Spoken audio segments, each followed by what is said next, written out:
But I just first want to address in a bit more detail the current state of our politics. It has been very interesting to us to see all the pundits trying to spin the results of the election on Tuesday. I just want to point out some simple facts here, and as usual, I try to be concise and give you the highlights here, but there's some things that we really need to point out. First, there were no surprises on Tuesday night, okay? You had blue states and blue cities that voted blue, to the alarm of no one, to the surprise of no one. That was what was expected. It just so happened that New York and New Jersey and Virginia were the states that were in the national spotlight on Tuesday. If the tables had been turned and if the calendar had been different and you had 3 red states, we'd have an entirely different narrative that you all would be writing about. Don't lose the simple facts. Second, the big headline that everyone is writing about appropriately is that the future of the Democrats was set in New York City. A 34-year-old Marxist is now the leader of the Democratic Party, and it is a very dangerous road for them to go down. I want to say this because a lot's been said about the Mamdani campaign. It is very easy to run and win as a socialist, right? All you do is promise everything to everyone for free. What a great message that is. Boy, that really resonates for people who don't study history. And while you're making all those promises, you hope that they never realize the trap that you're actually setting, the impossibility of fulfilling your fantastical claims and dreams, and the extreme danger and chaos that would result if you ever could. When you run as a socialist, you have to hope that they never understand that this will lead to the inevitable loss of their freedom, their opportunity, and their security, the loss of meritocracy and fairness in society, the loss of colorblindness, and the loss of emphasis on character, and the morality and the personal incentive and the common sense that we rely upon to keep a republic in operation. If you run as a socialist, you run on a big list of false claims, and you promise everything to everyone and you can't deliver, and if you were ever able to deliver, it will be to the great detriment of the very people that you lured in to vote for you. Third fact about the election on Tuesday night is that the Democrats, and you all are not writing about this, and you should be, not writing enough about it, the Democrats have now set themselves on a collision course in their own tent. If you look at Spanberger in Virginia and Sherrill in New Jersey, they tried to run as moderate pragmatists. That's how they self-described. But they will be no match for the coming communist wave taking over their party right now. The energy is on the side of the Marxists. Look no further than the top 2 Democrats here in Congress. We've noted this here every day. They had to bend the knee to the socialists. Hakeem Jeffries and Chuck Schumer are both from New York. The top Democrat leader in the House and the top Democrat leader in the Senate, they couldn't get around that. And so Hakeem had to ultimately embrace it. He had to give the full blessing to Mamdani and his agenda. And he co-owns it. And Chuck Schumer flirted with it. He pandered all along. He flirted with that open endorsement till the better end, even though Mamdani is an activist against Israel and an anti-Semite. Chuck Schumer is the highest-ranked Jewish official in America, and even he couldn't bring himself to disclaim that. And as we've noted here every day, the sole reason for the entire federal government being shut down now, the sole reason for all the American people suffering all this pain and hardship is because of the fear of political retribution from the far-left activists who run the Democrat Party. That is the motivation for the shutdown. It's never been about any policy issue at all. It was only so that they could show a fight and try to show that they're tough to this rising far-left activist base in the party. The old guard has been repudiated, and the radicals are taking over the Democratic Party. We have evidence now every day. Yesterday, Jared Golden announced he would not be running for re-election in the state of Maine. He's a moderate, and he has no place in his party anymore. And then this morning, you saw the headline. Former Speaker Nancy Pelosi has now announced her retirement this morning. That is a very important sign that I hope that you all will delve into. Even the famous San Francisco liberal is not far left enough for the neo-Marxists. We commend her for her services. We all do, everyone who serves in Congress, but there should be a lot written about that. Fourth point I just want to make in the aftermath of Tuesday is that off-year election results in isolated places are never indicative of the upcoming midterm election. Don't read too much into that. You shouldn't. If you do, you're going to miss it. The GOP is in excellent position to win big next year. And when I say I'm bullish about the midterms, we absolutely are, and there's a lot of reasons for that. This is not groundless optimism. It's based on facts. The reason we're in such a great position is because we are united. And while the Democrats engage in their emerging civil war, Republicans are going to continue to work and deliver for all the new voters that we brought into the party last fall in 2024.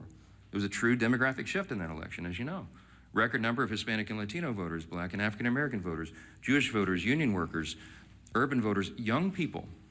And while they say that there's this big swell of enthusiasm of young people based on what happened in New York City Tuesday night, I would give to you Exhibit A on our side. Maybe you're not noticing, but the turning point events at college campuses all around the country are setting records for attendance. You have hundreds of thousands of new young people weekly coming into the movement that are enthusiastic, young conservatives who are looking for truth, who believe in America's founding principles, and who want to be engaged. And they will be engaged in next year's midterms. The third reason is we got a very favorable map. You shouldn't miss this either. I was very bullish even before the current redistricting battles began. As we sit here today, there are 13 House Democrats sitting in districts that President Trump won. There's another 21 of them in districts he came within 5 points of winning. There's only 3, conversely, there's only 3 House Republicans sitting in districts that Kamala Harris won. That's a lopsided map. And after redistricting, we think we'll net a few more seats, handful, maybe 6 to 8. We're in very good position to make history and grow this majority. And finally, I'll just leave you with this. The reason we're so enthusiastic about running next year is we have a real record to run on. Mamdani and Democrats want to talk about affordability. We love that subject. We love it. Look at the facts. I brought some this morning. It's the Republicans who are working every day to make life more affordable for working families. And it's not a talking point for us. We are delivering. After 4 long years of skyrocketing prices under the Biden administration, we had to take over. You don't flip a switch and reverse that overnight. It takes a while to work those policies out of the system and to get the new ones in. President Trump and Republicans are delivering results for the American people that they can see and feel. To date, we've seen core inflation is nearing its lowest level in 4 years. Gas prices have fallen to a 4-year low. Prices for everyday goods continue to decline, and blue-collar workers are seeing the largest increase in wage growth in nearly 6 decades. That's the result of our policies. In Congress, House Republicans are working hand in hand with President Trump to advance his affordability agenda. It is President Trump who ran on that. It's President Trump who's delivering on that. And we are all partners in that new effort to make America great again. It begins with the economy, and we know that. We're laser focused on making a difference in the lives of hardworking American families. Here's another demonstration, the Working Families Tax Cut. It is aptly named. It's the largest tax cut in U.S. history for working and middle-class Americans. You got Bernie Sanders running around, they're talking about the billionaires. It's not this. That's the opposite of the truth. Look at the facts. That bill was written for lower and middle-class earners, and they are the ones that will feel the positive effects going into next year. We included in that, as you know, no tax on tips, no tax on overtime, real tax relief for seniors. These are the kinds of things that people feel, and they see that we're making good on our promises. We've made historic investments in American energy dominance to drive down the cost of gasoline and groceries. And we're grounding every decision we make in common sense. That's what we restored. That's what we ran on. That's what we're delivering.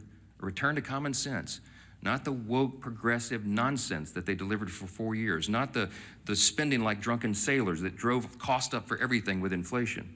We're restoring common sense, fiscal responsibility.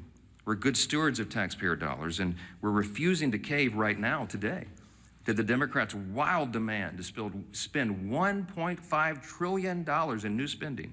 That is taxpayer dollars, that's your money, that they want to spend to reopen the government. That's their counterproposal. That's why we're not having a negotiation with them. It's ridiculous. Included in the $1.5 trillion that they want to spend is $200 billion, almost $200 billion to restore health care benefits to illegal aliens. That is taxpayer money that they want to spend for that. They want to send billions of dollars back overseas for social programs in foreign countries. We're not doing that. They want to give $500 million back to the Corporation for Public Broadcasting to prop up left-leaning news organizations. We're not doing that. And by the way, in the middle of all this, they want to cut $50 billion from the Rural Hospital Fund. They can't tell you they care about health care since they put that in their proposal. We're grounding every decision in common sense, and Democrats had their chance. When they controlled Washington, look at the history, don't forget it. This was just a year ago. You know what we inherited? They left us with a 40-year high inflation, higher taxes and energy prices, and massive instability around the world. And what did they do in June of this year? This is the most recent history no one can forget. They voted against no tax on tips. They voted against no taxes on Social Security. They voted against a larger child tax credit. The Democrats in the House and Senate voted against lower energy prices, against more American manufacturing and jobs, and against lowering health care premiums by 12%. That provision, the cost sharing reduction provision, was in the House version of the Working Families Tax Cut, the big beautiful bill. We sent it over to the Senate, and they worked to strike it out of the bill. Ask the Senate Democrats about that. Right now, they've created another mess. They've created a mess for America with this pointless government shutdown. The Democrats will tell you that they're feeling emboldened. They're feeling emboldened because they had a few blue state election results. It does not change the fact that they have walked their party off a cliff with no parachute and no path forward. The reason we're stuck right now is because of one simple fact. If they vote to reopen the government, the Senate Democrats are afraid that the radicals in their party will say that they caved. They're afraid of the retribution that will come from that. But if they keep the government shut down, they know very well, as we all do, that millions of Americans will continue to suffer as essential services remain unfunded and paychecks to federal workers continue to stay stalled. So our question for Democrats this morning is this: which constituency matters more? The loud radicals in your party or the hardworking American people? I can tell you which side the Republicans are on. 15 times we voted for the hardworking American people. And 15 times so far, the Democrats in Congress have voted for the radicals in their party. It is unconscionable to us that they've allowed it to go on this long. And at some point, all you can do is pray that common sense prevails. And that's what I've been doing a lot of. We hope and pray that there are still Democrats out there. There's just a handful. We need 5 more votes. 5 centrist, common sense Democrats in the Senate to come to those senses and do the right thing. It's time for them to put their country first. I'm delighted to introduce the next speaker, and he's a congressman from Miami. He's a former mayor of the county down there, and he has been in charge. He served as a police officer, but he was the chief of the fire department down there. I mean, the guy's resume is longer than almost anybody in Congress, and as a son of a firefighter, I always take personal delight in reminding everybody he's the only career firefighter paramedic in Congress. He's doing a great job, and he serves as vice chairman of the Republican Governance Group, one of our largest and most active caucuses I mentioned, and we're truly grateful to have him here to discuss some of these consequences of the government shutdown. Glad to have you. Carlos, come on up.